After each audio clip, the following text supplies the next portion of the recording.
Joe with some sticky scissors there, Parker. So yeah, I'm going to kick it over to you there as a quick return, and then head it up to BC, British Columbia, Salt Spring Island. I hear a friend Joe on the side there. So Parker, I'm going back to you direct, and then we're going to bring it on with a good buddy there. Hopefully you can hear Joe, Banana Joe in there as well, because it's definitely also with some sticky scissors.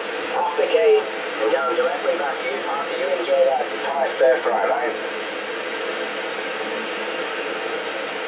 Yep, you're sounding good, Jay. 791 listening.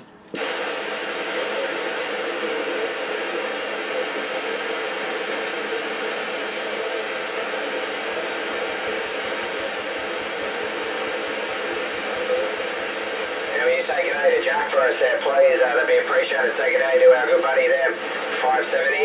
And I'll take it over to Joe, Banana Joe there, being BC, British Columbia. Take care for now, 73. Parker, I'm listening to you a little later. 791. Thanks for taking the standby there, Joe. I appreciate it. Can we get it back your way, mate? How you doing? Sounding good there, Jay, man. Q5 as usual, my friend. How are things doing in Australia? Yeah, it's wet. It's just started to get a bit of wet weather event here. Mainly been into the south, but yeah, it's sort of showing up this way now, so it's a bit wet. I've got a wet antenna here at the moment.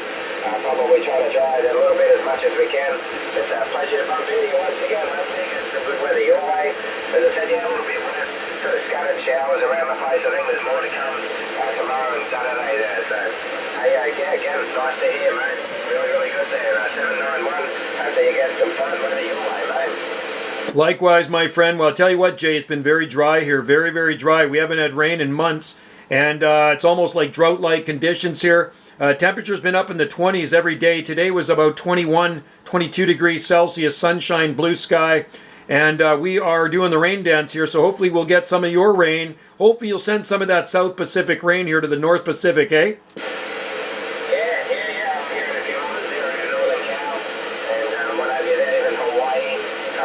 There are telling me that they desperately need the rain. Hey, out in Queensland here into the west, out in Longreach, excuse me, in the last 2 days, they've had more rain than they have in 9 years. So, wow, there's a statistic. So there's drought for you. And it's somewhat maybe broken there for the meantime. But yeah, I definitely hope you get some rain over that way. And, yeah, you're probably going to start to see some cooler weather as well with your winter. I'm not sure how far away is it till you're going to start seeing the white stuff, the snow there, Joe? Well, I'm hoping we don't see any snow. I mean, we do have winters here on the Gulf Islands where we don't see snow, but when we do get snow, thankfully here on the Gulf Islands, it never really lasts long, you know, about a week, and then it's usually gone, and it may sometimes even a few days, and then it turns to rain. So our winters are pretty wet here, thankful. The rest of Canada, those guys are shoveling snow pretty much all winter, right through till spring. And it could, you know, it could happen in December. A lot of times in December we get our first one. Last year was around after Christmas.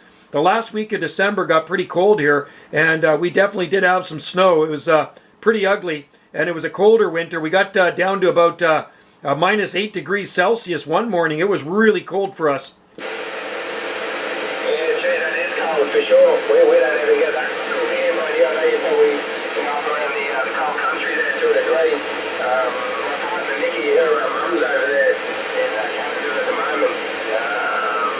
Not really sure of the last place where she was, but yeah, my partner Nikki, her mum's over there, Nikki touring around, sort of pretty well dressed up there by the looks of it. A little cool, but as you said, being there on the island, it doesn't tend to get as cold, or the snow doesn't sit around as long, so all good there, Joe. Hopefully, yeah, you get what rain you need, and as you said, no snow.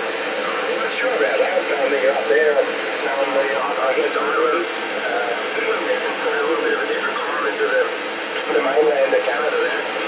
So that's probably a little bit warmer, hence why you can somewhat grow what you grow. And no doubt, I'm always seeing, yeah, looking good this way. Yeah, nice to get the rain. You know, we don't have to sort of utilise the watering of we got the river here, so we just sort of tap out of the river. But it's always good to get that rain from the sky. It's sort of got that added nitrogen. It makes things really, really go well. And yeah, looking good. You know, the garden's full of produce here. So yeah, it's just a matter of time. You know, we're taking a look at everything, pumpkins and zucchinis and potatoes and onions and peas. I've just been eating endless peas off the snow, like, the snow pea vine and the sugar snaps, and we've got beans and carrots, and it's pretty much it. I probably could be here for the rest of the day. Not forgetting all the herbs and what have you there. So really good, Joe. This way the DX has been good. I'm hoping you've been getting some fair DX later on in the Arvo and the evening time. It's been opened up into the Northern Hemisphere once again with Europe, which has been quite some time, but it's really looking good at the late there, Joe, to yourself. Yeah, right on, Jay. No doubt about it. There's been a lot of Central Pacific skip coming in here like every night and even throughout the day. Lots of Hawaiian Islands coming in. I was just working a bunch of them actually just down on AM. And even heard Australia coming in and on AM too, 977 down under, which we don't usually hear too often on the AM side. But it's pretty noisy. It's kind of like a train wreck on some of those channels. You got about 10 stations coming in at once. As we're right now, you're the only station on frequency, Jay. So it's basically like you're on my island and I'm talking to you locally. That's what you sound like here. You got a nice signal, you got good audio, and you got a great sound and station. But as for the rain there, man, you got to enjoy that rain. Keeps Australia green where you are, keeps those palm trees happy, keeps your veggie garden happy too. I've been watering every day. Every day I've been watering out here, so I'm actually looking forward to some wet weather where I can roll up the garden hose until spring there. Copy? Yeah, good copy too, Joe. Yeah, as you said, some pretty good conditions there. Good to hear you've been also working the AM. I get down there on that AM every now and then, and work the guys in Hawaii, and also 21 Guam. He's been showing up here regularly. 21 Guam there, he's definitely been a regular contact as well. But as you said, they're going back to the rain and what have you. Yeah, well, we're coming into sort of the warmer weather now, so we want to get as much green around as possible. Coming into summertime and bushfire season, cyclone season as well. We want to make sure that we've got as much green around as possible. Knowing that it's been reasonably dry here. Other places were highly saturated. Places that had just way too much rain and continuous handling and the floods is like the district's home. Same as in Brisbane, just to the south. Not long ago they just fixed homes. Lismore, where I'll be travelling down. I'm driving a truck down for a friend of mine there. He sold a house in Bundy and bought a house in Lismore, which is on the northern side of New South Wales, north coast of New South. And Lismore is the place, and that was absolutely devastated. He wasn't. He's fortunate he's up on the hill with his macadamian farm. He bought a $2.25 million macadamian farm. And he's still got stuff in the house here, so I've managed to get a truck organised, hire a truck, and we're going to ship it down there over the weekend. So I'm hoping the weather's going to be fine. Because, those guys down there have really copped it. Not just once, twice, but 3 times. Some areas, Brisbane and Lismore, and now I see it sort of further south, in around Sydney, and one down the Murray River. There's a running river where there never used to be somewhere, so it's quite impressive how it changes the landscape. I'm seeing Lake Eildon there in Victoria. It sort of was just a puddle, and now she's got a hell of a lot of water in it, which is some great news. Going to bring back all the wildlife, and I just noticed that last night when it started raining here. We had like a frog plague. There's so many frogs like everywhere, little tiny frogs, big frogs, and all coming out and enjoying the weather time, no doubt, with the rain. But better kick it back, make sure you still got us on the receiver, and again, really enjoyed that the carving you're doing there. Once again, I did scope that. Thanks for sharing, really appreciate it. I'm wishing I could do something like that, but maybe I've got to just try. I've never really given it a crack. Not the best with a chainsaw, but I do like the idea of being able to just make something out of nothing and turn it into a piece of artwork there, Joe, back here. Yeah, it's a lot of fun, and it's a good hobby too, kind of like radios here, and I like the palm trees too, and I know where you live in Australia, you're surrounded by palm trees, and you know what? I would love to be down in Australia. Maybe one of these days, Jay. I know it's a long flight from here, but it is on my bucket list. I've always wanted to see Australia and visit the Blue Mountains, visit Kosciuszko, and if I get to Australia, we will definitely meet. And if you got a chainsaw, well, we'll show you how to carve some stuff. You just got to be careful with a chainsaw. You got to make sure you have all your all your toes after you finish carving, if you know what I mean. And I always wear your safety gear too. I had a slip up one time, and thank God I did have my chainsaw pants on, where I ran the chainsaw across my leg. And I tell you what, if I didn't have my chainsaw pants on, I probably wouldn't be here talking to you, man, because chainsaws don't cut when they hit. They rip, man. It's pretty scary stuff. So, but I do enjoy it. And you know, yeah, I do like the palm tree growing hobby, and of course, talking on the radio and talking to good sounding stations like you. It's always a pleasure to talk to you, Jay. I always like the fact that you are up here on the free band, go up above 40, where it's a little quieter. And man, you're coming in. I heard you talking to that station, I think Parker. And yeah, you're just coming in, not a problem at all. You, like I say, you still sound like a local. Yeah, really good. Yeah, I'm happy to hear that Mother Nature finally starting to be a little kinder to us here. And you got it right there, we were talking to Parker. He's in the high Sierra there in Northern California, in the Sierras there. And yeah, it's interesting, we sort of communicate like yourself and I there on social media as well. And he showed me a black bear the other day coming and raiding his neighbour's rubbish bin. Something we sort of don't have to be too concerned about here. You know, how many bears that we've got here is in the zoos and what have you, wild around here. There's other things that can be concerning going into summertime in particular. You know, we do have some of the deadliest snakes in the world, and they're on the move as we speak, especially with a bit of flooding and that. They're probably trying to get to higher ground and getting into areas where they're not generally going. So, good, yeah, I'd be stoked to see you here down under, for sure. I hear you say the Blue Mountains, and I totally understand why you want to go there. Same as Kosciuszko, because of the dense forests and, you know, the gum trees, which I know you're right in. You know, the eucalyptus, for example, where we were prior to moving to here, I was on 1,700 hectares further west here, a place called Gin. And, you know, in certain areas when we got right up into the sort of higher top paddocks there, the aroma of that eucalyptus is pretty much nearly knocking you out. So that's strong, you know, when you get right in amongst it at a particular time of the year. Yeah, I think it was sort of autumn. But yeah, all the aroma just like it was, yeah, quite surprising how strong it is. And it's going to be pretty much the same when you get in amongst the Blue Mountains there with the dense forest and so on. So really good. Hopefully you get the chance sooner than later, you know, while your health's good and all that sort of thing.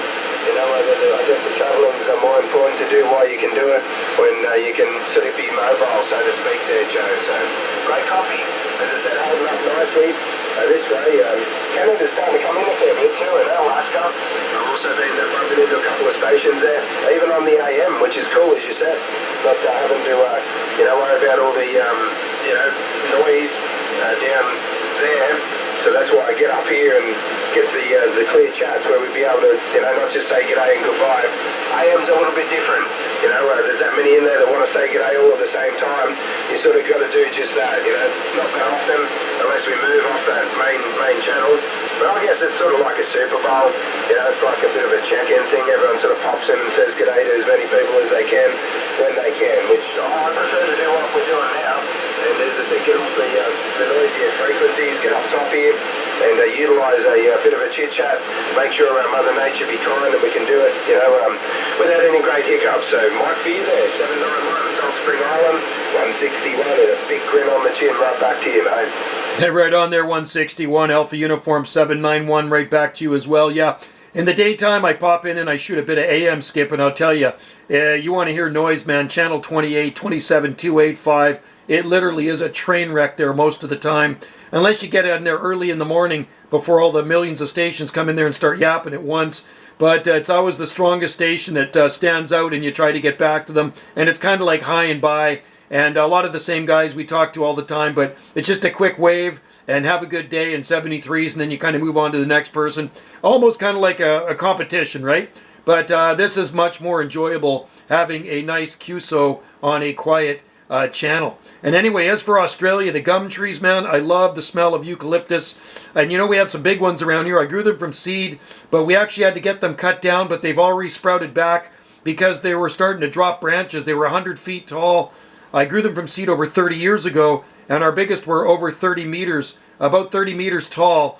And like, you know what eucalyptus can be like? Sometimes they drop branches without warning, and they were hanging over top of our accommodation. So last thing we want is an accommodation guest to get flogged on the head with a eucalyptus branch. So we got the arborist to cut them to about 7 or 8 foot stumps, some of them, and they've all sprouted back. So I kind of keep them trimmed back, and they look beautiful. Even the snow gums, which weren't as big, snow gums were about 25 feet. Got them cut back, and they've sprouted back so nicely. They actually look absolutely gorgeous, and the spinning gums. And that's the nice thing about eucalyptus. They're very durable, hardy trees, and very drought tolerant. Never ever water those trees. The deer don't seem to like them here, and they're just tough as nails.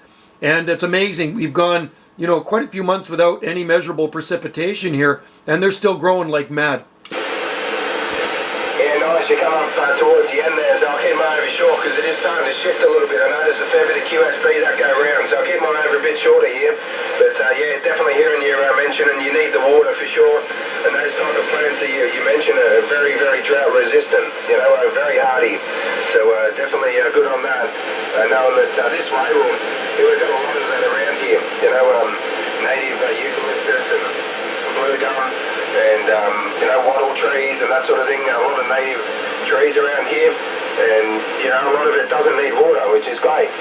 Really self-sufficient, which is really what you want, knowing that if you haven't got the water, these things are really going to struggle and not have the best of time. So, as I said, I'm going to keep it short here. I've no doubt it was rocking and rolling that last over. It was pretty good all up until just then. It just started to move and shake a little bit my side. But I'm curious today, you're talking about the wood, you chainsaw, wood chips. I get right into the smoking here. I've got the upright vertical pit boss pellet smoker, and wow, that turns out to be a good feast. Just recently, I've done a ham, just getting ready for Christmas, getting different flavours and tastes, and the last one I done was maple and mustard, and wow, and I infused it, I injected the meat. I get just a bit of pickled pork, which is great. I'm only paying $3.99 a kilo, so I get, 2-3 kilo a bit of pickled pork, and just hit it in that pit boss pellet smoker, and that last hour, that's when I injected and sort of infused it there with the mustard and maple, and wow, it's magic. And the wood that I use at the moment is like a competition blend, which is a blend of cherry and apple wood there, Joe, so I don't like that as much as it was the long and short over there. 791, hope you're still hearing us there, Joe, back to you. Oh, you're booming in here, man. Like, I'm actually doing a video gate right now too, Jay, so you can watch us. I'll try to upload this tonight on Banana JSSI. So, I have a couple YouTube channels. I have Jungle Joe C Video Gates, which is mostly all radio stuff. But this is a really long video. I'll put this one on Banana JSSI. So hopefully by my morning, it will be on for you, and you can see this. And you're making me hungry, Jay. My good friend has a smoker down the road, man, and he makes smoked sausages. He smokes meat. He smokes fish. He smokes venison, moose, you name it. He smokes it, and it is good. And he's even smoked almonds in there too. And now with you talking about this food, I want to eat something. Yeah, well, come on down. Come down under. I'm sure if you leave now, by the time you get here, I can have pretty much all of that done. I can have this fish, because that's another really good item to smoke.